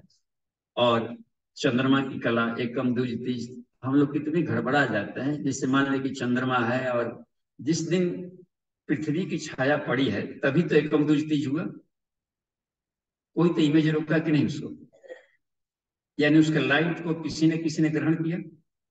तो हर दिन ग्रहण है कि नहीं, हम लोग इसको इंपॉर्टेंस नहीं देते। ग्रहण हुआ ना जी, 6 घंटे का ग्रहण, खष्टी है, इतना हो गए कर रहे हैं, फिर जाकर के विलीन हुआ। एक दिन को अधिक वैल्यू दे दी ऋषियों लोग, इसीलिए एकम को भी पर्व रखा, दूसरों को नहीं। एकम को भी रख लेते, प्रतिपदा रख लिया था, दूज को भी भैया दूज रख लेते, तीज को तीज रख दिया, चौथ को करवा चौथ रख दिया। हर दिन तुम इस मेंटेलिटी में रहो, क्योंकि यूनिवर्स की किरणें जो आती है तुम्हारी चेतना को डिफ्लेक्शन दे सकती है। देखिए कोई भी ऐसा दिन है जिसके नाम पर अशुभ कहा जाए। 13 को हम लोग अशुभ मानते। एक जगह गए, कहाँ आपके यहीं ये गुड़गांव था कि कहाँ, गुड़गांव गए थे, तो अपने मित्र से मिले, एक फ्लैट में गए थे। उस फ्लैट में 12 के बाद 13 वाला नहीं था, फ्लैट नंबर 13। उन्होंने पूछा कि 13 क्यों नहीं लिखा, 13 को लोग अशुभ मानते हैं, 13 लिख भी देंगे तो कोई किराएदार मिलेगा। हे भगवान, इतना डर किसने फैलाया। जरूर किसी फेलियर ने फैलाया होगा कि 13 अशुभ है, तो समझिए कि जरूर देवता आएगी, क्योंकि धनतेरस ही गायब हो गया। धनतेरस से गायब हो गया, लक्ष्मी कहाँ से आएगी, है ना। 13 जो सब धनवंतरी गायब हो गया, जन्मदिन है उसको उसी दिन। तो संसार में जहां भी शुभ अशुभ की कल्पना है, यह मानसिक दिवालियापन है और कुछ नहीं, अज्ञानता की कमी। तो अपरिपक्व मस्तिष्क जो होता है उसी में यह भेद दृष्टि आक्रमण करता है। तो जब तक से हर चीज को, हर क्षण को शुभ नहीं मानेंगे, तो फिर शुभ जो ईश्वर है, शुभ शुभ कहां से आएगा। वो तो उसी में 13 में छुप करके बैठा है, खोजते रही 14 15, और ईश्वर बैठा है 13 में। लग रही ना बात, क्या दिक्कत पड़ रही है। तो आगे देखते हैं, शांति पाठ यहाँ पर एक अध्याय खत्म हो रहा है, तो प्रश्नोत्तरी में हम लोग आते हैं। यही बता रहे हैं कि जो भी दिखाई पड़ रहा है दिन, वो वास्तविक नहीं है, ट्रूथ नहीं है। लास्ट में ही समझा कर छोड़ते हैं, ठीक है। तो बाबू जी ने चैट बॉक्स आया है, ये उर्दू में एजेंट का है। तो ये पूछते हैं कि कथक, प्रज्ञा और भजन श्रद्धा का संबंध जो बनाया गया है, का क्या मतलब है, क्यों बनाया गया। गुड। तो संयोग से कहिए कि जब ये इस बात पर बोल रहे थे, हम गुरुदेव के सामने समूह में थे, उस समय बुलाए होंगे, गुरु जी बुलाते थे, तो उस समय जाना होता। उस दिन क्लासेज उस समय से हमको लगता है कि वो 82 की बात होगी, क्योंकि उस समय हम वहीं पर अस्थायी कार्यकर्ता ग्रुप में काम कर रहे थे ऑफिस में। तो पर डे कहीं ना कहीं पर अपने कक्ष में बुला लेते थे अस्थायी लोग को। तो जब ये जो बात आई थी, वो जनरल शेड है ना जहाँ पर प्रवचन वाला शेड, उसमें स्पीच दे रहे थे। तो वही कहे कि मैं जो दिखाई पड़ता हूँ आदमी, अपने बारे में बोल रहा है, मैं हाड़ मांस का नहीं हूं, आग का गोला हूं, एक शब्द बोले थे। इसका मतलब कि हम लोग उनको बायोप्लाज्मिक बॉडी नहीं समझ रहे हैं, लेकिन वो कॉस्मिक बॉडी में है, केवल एक भ्रम के रूप में दिखाई पड़ रहे हार्मोन्स। और जो मेरा स्थूल शरीर है उसमें गाड़ दिया है, उस उंगली करके बताया श्रद्धा प्रज्ञा जैसा, बस इसमें है भाई कहाँ बुद्धि है माता जी, हम उसी में गाड़ दिए बस। अब जो दिख पड़ रहा है कि मैं ये हूँ, श्रद्धा एक सिंबॉलिक सिस्टम है। और वो भी कहा कि मेरी मूर्तियां कहीं नहीं बननी चाहिए, स्पष्ट मना किया था, मूर्तियां कहीं भी मेरी नहीं बननी चाहिए। और अपना एक सिंबॉलिक दिया था, श्रद्धा प्रज्ञा के रूप में या फिर मशाल के रूप में, अग्नि पूजा बस। ज्ञान कर्म भक्ति का मिश्रण, अलग नहीं, तीनों का हमें कॉम्बिनेशन। ज्ञान के लिए मसाल के लो हो गया, कर्म के देखते हैं उसमें, कर्म के बाद में एक निष्ठा होता है, अपने आप के संयमित जीवन दिखाया जा रहा है, सॉलिडिटी अपने भीतर में, कि अपने आप को तुम बन संदार बन जाए, ईश्वरीय ज्ञान को तो रख लेकिन ईश्वर बन। इसके बाद समाज सेवा में निकल, लेकिन समूह दिखाई पड़ता है। और इसमें सब है, फुल पैंट वाले, धोती लंगोटी से, कहा कि महात्मा किसी भेष में रह सकते हैं, आज किसी भी भेष में, उसको वस्त्रों से के हेर फेर से क्या लेना देना। तो समूह पूरा है, या तो इसको मुझको इसको मान, या फिर जाकर श्रद्धा प्रज्ञा को मान। तो श्रद्धा, सजल श्रद्धा प्रखर प्रज्ञा, ये जो बात है, तो प्रज्ञा एवं प्राण, सृष्टि के जो उत्पन्न किया गया, इसका प्रश्नों को उत्तर मिलता है। जब ईश्वर ने संसार बनाया तो पहले क्या उत्पन्न किया? प्राण, यानी प्रज्ञा। वेद में मिलता है प्रज्ञा ही प्राण। ज्ञान की शुद्धतम अवस्था को प्रज्ञा कहते हैं। शुद्धतम अवस्था जो है, और भी सत्यान्वेषी, अभी अभी सापेक्षता वाली प्रज्ञा नहीं, क्या सत्य है क्या असत्य है, ऋतंभरा प्रज्ञा है। ऋतंभरा शब्द का प्रयोग किया, सत्य से भरी हुई, उसको किसी ने प्रधान प्रकृति कह दिया सांख्य दर्शन में, और प्राण शब्द कर दिया प्राण योगियों ने। तो उसी को कह दिया जाता है कि पहले प्राण उत्पन्न हुआ। प्राण क्या था? प्रखर प्रज्ञा। और प्राणात श्रद्धा, देखते हैं उसके बाद जो दूसरा एलिमेंट क्या निकाला ईश्वर ने संसार बनाने के लिए, मकान बनाना है, ईटा गारा पत्थर सीमेंट छड़, कुछ तो इकट्ठा करेंगे। तो उन्होंने पहला तत्व निकाला प्रज्ञा, जिससे अनेकों तरह का हम संसार बना सकें। बुद्धि ठीक उल्टा, एक जड़ है एक चेतन है, उल्टा पुल्टा हम कुछ भी कर सकते हैं, कोई भी क्रिएशन कर सके, ऐसी बुद्धि मिल गई। ठीक है, इस एनर्जी को किसी फॉर्म में ट्रांसफॉर्म कर सकने की कला। तो प्रज्ञा तो मिल गई, लेकिन भिन्न भिन्न नेचर वाला कोई है, जैसे पृथ्वी नीचे गिरेगा तो यहां से ईटा गिरा दें तो ऊपर नहीं उड़ेगा, परपेंडिकुलर गिरेगा, ग्रेविटेशनल फोर्स आएगा। जल है इधर उधर भागेगा। अग्नि है ठीक उल्टा, ऊपर भाग रहा है। देखे ना, उसके सबके नेचर अलग, और एक ही ने पैदा कर दिया। अच्छा, हवा देखिए, वो सीधे ऊपर नहीं होता, वो आड़े तीर से भागता है। नहीं तो प्यादा से फर्ज भी टेढ़े टर्न हो जाए, यहाँ टकराएगा तो जहां भी उसको दे, उसका हेक्सागोनल होता है, उसके जो पार्टिकल होते हैं इलेक्ट्रॉनिक कॉन्फ़िगरेशन, वो हेक्सागोनल होते हैं, जहां जाएगा टकरा के धर्म मिल जाएगा। और अग्नि के जो फोटॉन्स होते हैं वो ट्रेंगुलर होते हैं, इसलिए वहां पर मूलाधार का ट्रेंगुलर बनाया जाता है। तो ट्रेंगुलर होता है, धूप में हम लोग खड़े रहते हैं तो चंचनाहट जो आती है, नहीं बड़ा चंचना है, वो फोटान के कण, छर्रा लग रहा है, कोई भाला से मार रहा है, वो फोटान ट्रेंगुलर होते हैं, गोल रहता तो नहीं लगता। तो ये उसके पार्टिकल्स के बम्बार्डिंग का फीलिंग है वो। तो इसी तरीके से, और हवा के पार्टिकल हो गए, फिर जाकर के उसके बाद वेव्स बन जाते। तो यही इसमें इस बात को ये रखी गई है कि जो फीलिंग्स होते हैं परमाणुओं के हलचलों के आधार पर, तो इसके आधार पर बनती है। तो प्राण के बाद में, अच्छा, एक इधर भाग रहा है, एक उधर भाग रहा है, इधर भाग रहा है, और सबको जोड़ेंगे तो वस्तु बनेगी। तो एक फेविक्विक हम लोग रखते हैं ना, फेविक्विक, टूटे फूटे भागने कूदने वाले को बांध देंगे, एक भाग रहा है, तीनों को पहले बांध रस्सी से, बीच में फेविक्विक लगा दे, अब रस्सी खोल दे, अब भागेगा कहीं। तो ईश्वर को भी फेविक्विक की जरूरत पड़ी होगी, उसी को श्रद्धा कहते हैं। ओके, प्रेम, टूटे हुए दिल नहीं जुटते हैं, फेविक्विक नहीं होगा इसलिए नहीं जुटा। प्रेम जोड़ता है, और जब दुश्मन दोस्त बनता है तो पहले वाले हजारों दोस्ती से वो बहुत शानदार बन जाता है। बीच में एक बार दुश्मनी भी जरूरी है, ताकि फेविक्विक से जोड़ा जा सके। यानी अनकंडीशनल लव तभी होगा जबकि कंडीशनल लव में ठोकरे खाएं। क्लियर? हम लोग के घर में इसलिए दिक्कत होती है। इधर सासू माँ है, खूब सपना पकौड़ी दिमाग में पक रहा है कि बहू आएगी, रोज हमारी आरती उतारेगी, अम्मा जी कल क्या बनेगा, सोते समय माथा पर चांदी पर तेल रखेगी, दबाएगी। अच्छा, और उधर जो बहू आ रही है वो भी मन में पकौड़ी बना रही है, हमारी सासू माँ ऐसी होगी, रोज हमारी आरती उतारेगी, बहू तू मत काम कर, हम सब कर देंगे, हम तुम्हारा बच्चा खिला। और यहाँ तो आया कि दोनों के ब्रह्मांड टकराने लगे। तो जो कंडीशनल है, कहता नहीं आदमी, लेकिन मन ही मन एक कंडीशन बना के जीते रहता है, और वैसा नहीं मिलता है, टूं टां शुरू हो जाता है। यानी पदार्थ ही पदार्थ में बरत रहे, गुणा गुण से वर्तनता है, इसी मतलब से इसमें आश्चर्य क्या है? वो तो खुद के बनाए हुए सपने हैं और ऐसा नहीं मिल रहा है। तो हम ऐसा क्यों बनाए, ऐसा जिसकी यथार्थ नहीं। और यदि ये बनाए रहता है कि ऐसे घर में जा रहे जा कि जाते ही हमको मिलेगा लाठी, सह लेंगे, ओके नो प्रॉब्लम। और जब यहाँ देखेगा कि लाठी ना मिला, ये तो यहाँ कहा कि आइए कहा गया, अब उसको बड़ी प्रसन्नता होगी। हम तो एक्सपेक्ट रखे थे कि निकाल कर फेंक दिया जाएगा। ये हुआ करता है योगियों का स्टाइल जीने का। तो वो आराम से बात बनती। तो संसार से हम अपेक्षा न रखें, बस अपने भीतर से अपेक्षा रखें कि हम ओमनी प्रूफ हैं, बस निरालंब है।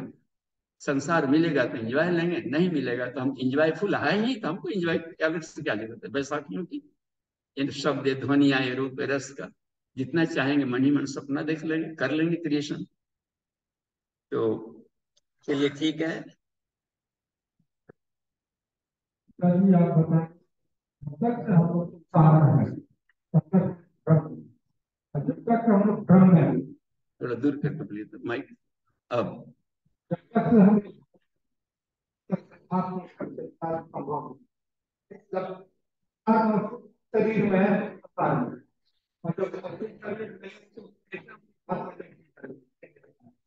ठीक है, देखिए, टॉर्च टॉर्च लेते, कोई सामान भुलाइल है, मान लीजिए कोई सामान भुलाइल है तो टॉर्च से ढूंढेंगे ना, तो जिधर सामान है उस पर टॉर्च का फोकस मारेंगे तो मिल जाएगा।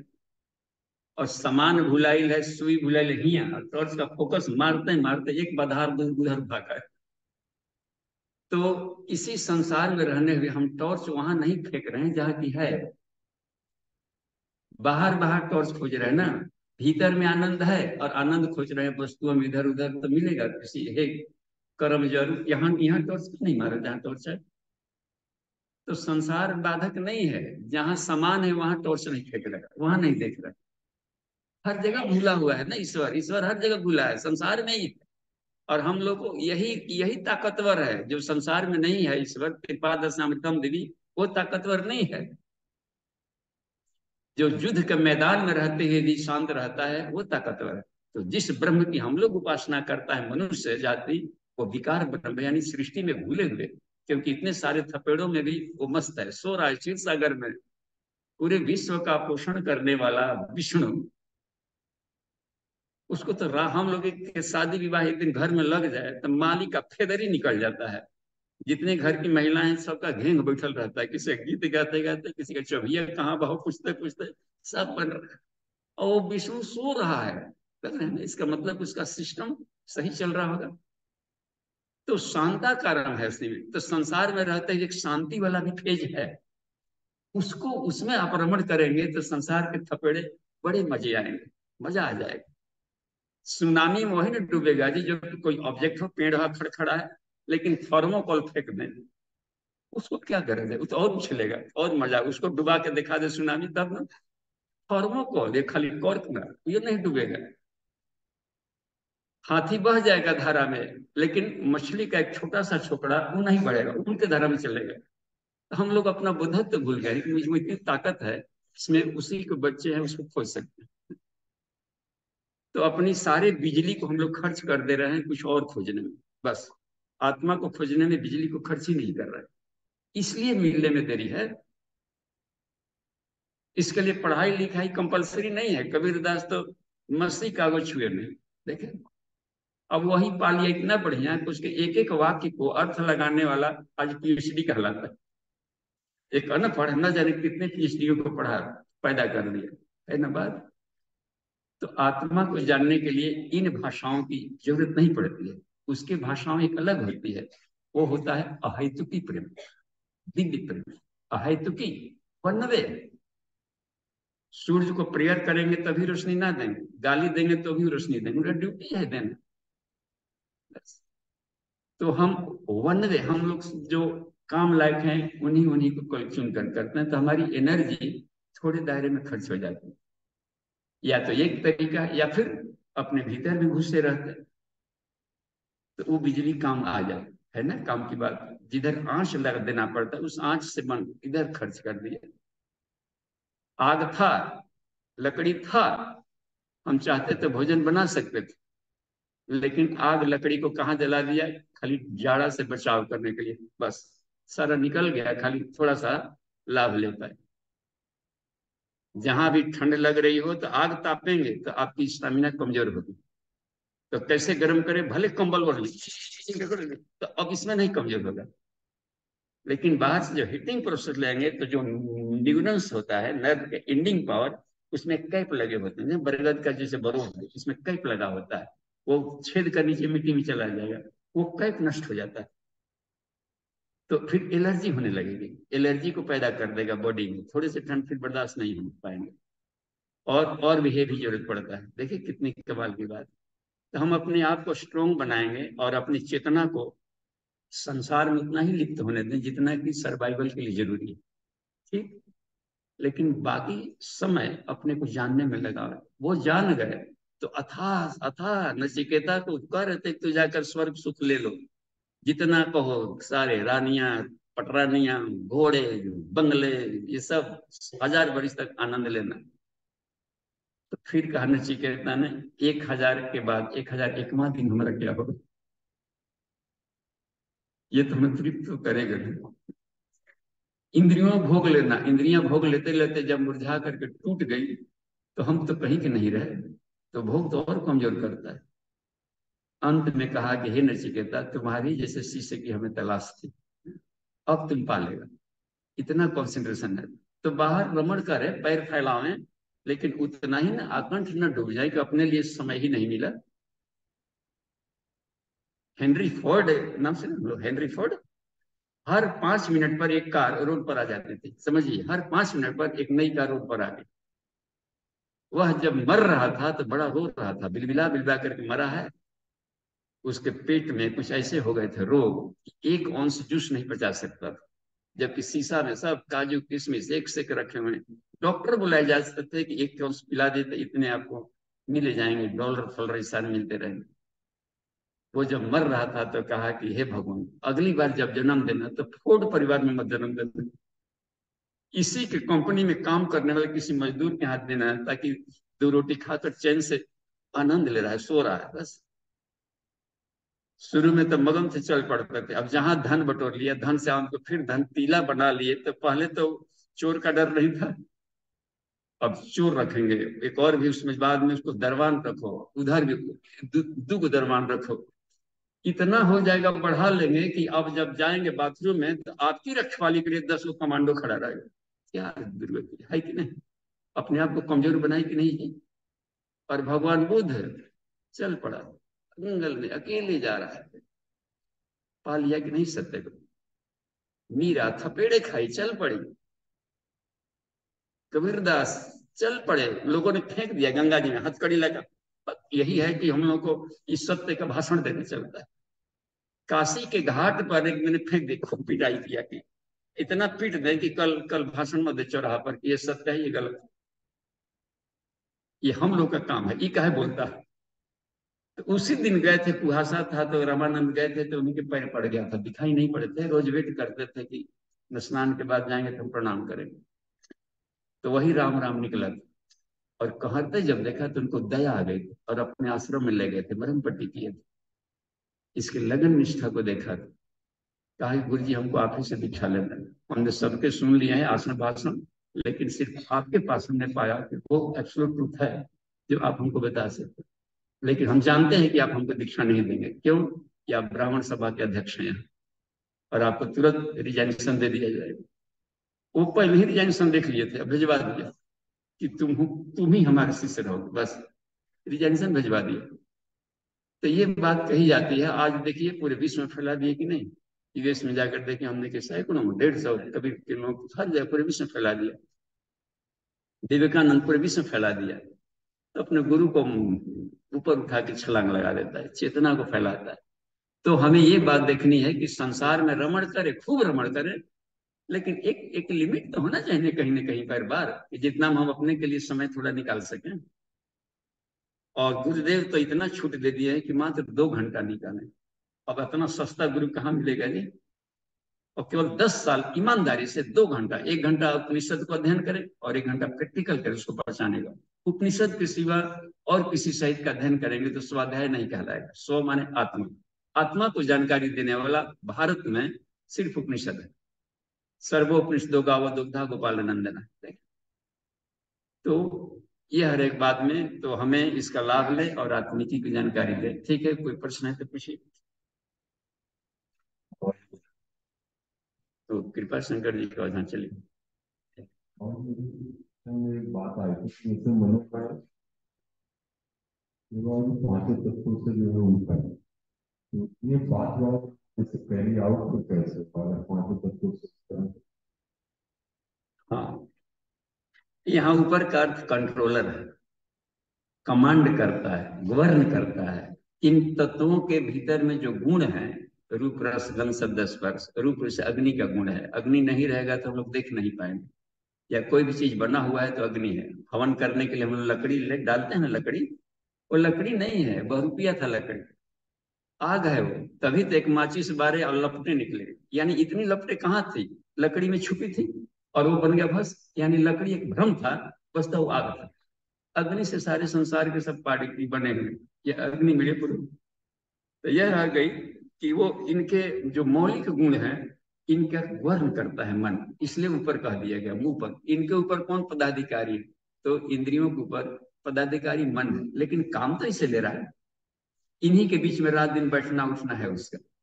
तो जब इंद्रियों से मन का जब संपर्क होता है तो उसको तन मात्रा कहते हैं, तन मात्रा। उसके गुणों के क्या रिएक्शन हुआ, आनंद लिया तो उसके पीछे भागता है, क्योंकि वो सुख के लिए बनाया गया था। और जहां उसको आनंद ना मिला, रिफ्लेक्शन, तो उसे घृणा पैदा करता है, दूर भागने लगता है। इधर उधर भटकाव का ही कारण है, मन का इधर उधर जाना भागने का ही कारण है। वो सुख के लिए मिलता है, और सुख के इतना भोगी हो गया है कि अधिकता और अल्ट्रेशन चाहता है पर डे। किसी भी चीज को भोगने लगेंगे आप तो आप चाहेंगे कि नहीं इस भोग को और बढ़ा दें, और वेराइटी वेराइटी का भोग भोगें।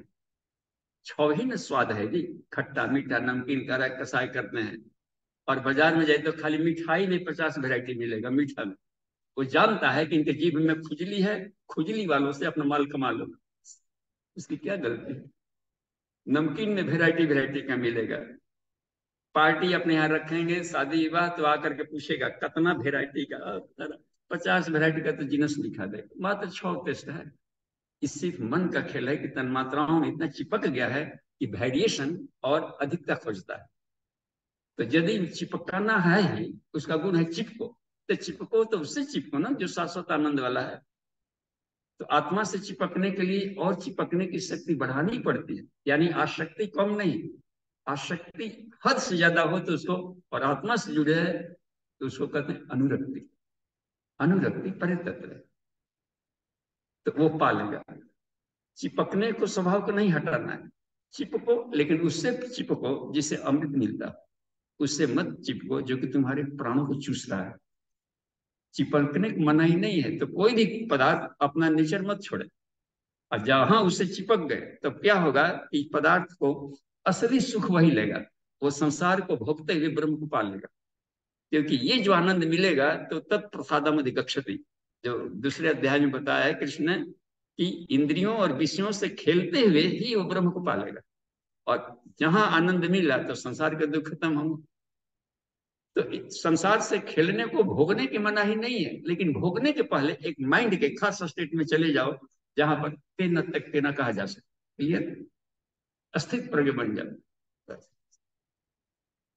ओके, कुछ और भी है क्या? चैटिंग में देखे तो 3 नंबर दिख रहा है। हाँ जी, हाँ देखिए कहाँ से तो प्रश्न है। हाँ ठीक है। जैसे है वो ज्ञान में है, ज्ञान स्वरूप है और आनंद स्वरूप। तो जब हम ईश्वर का अंश अलग से होते हैं तो इतने अज्ञानी कैसे हो जाते हैं? और अलग होने का रीजन क्या है कि हम क्यों अलग होते हैं? क्योंकि ईश्वर आनंद होते हैं और मन में इतने अज्ञान चले जाते हैं गहरे में, और आनंद होने के बाद में हमें आनंद होने लगता है प्रकृति की होते हैं। एक तो कुछ नहीं गिरता, तो ये इसका कारण क्या है? दूसरा पहले पहला निपट जाए तो राधे साहब बोले तो क्या पूछ रहे थे? पूरा स्पष्ट नहीं आ रहा था, क्या पूछना था? हाँ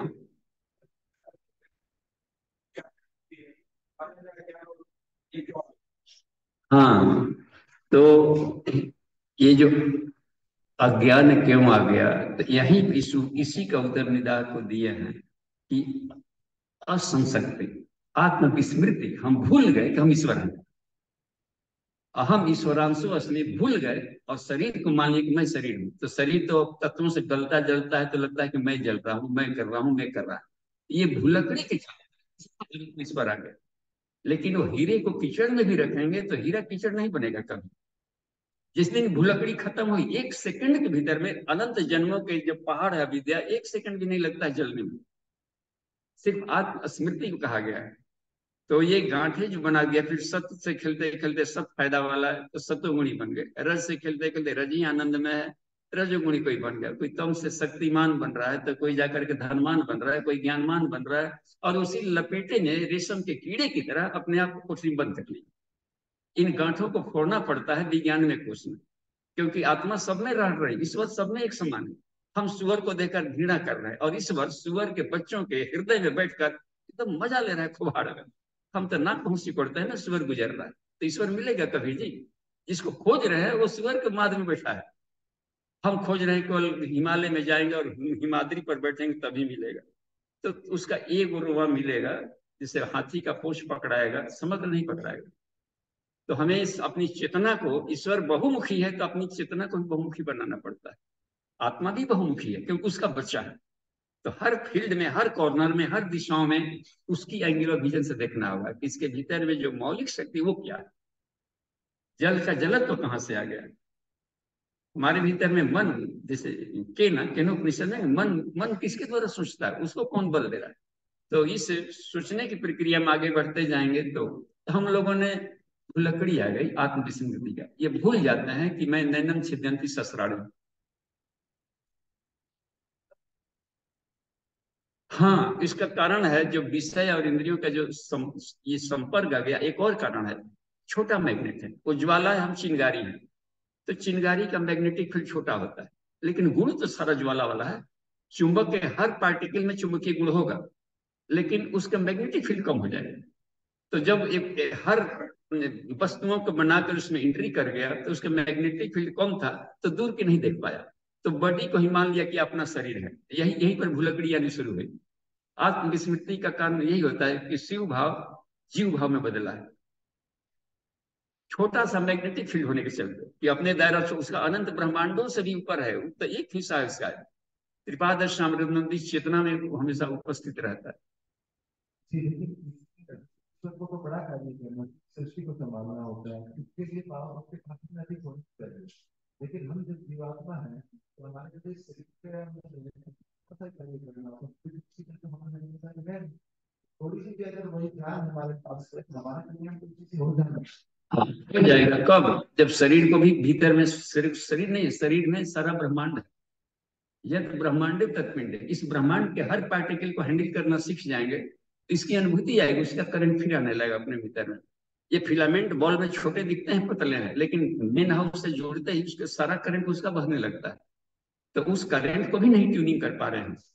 तब यह फिर उस हालत में अहम ब्रह्मास्मि कह देगा वो।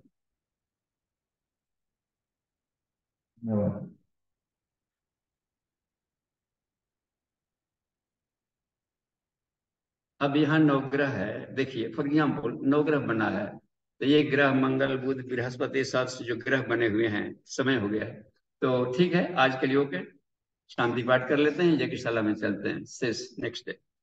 ओम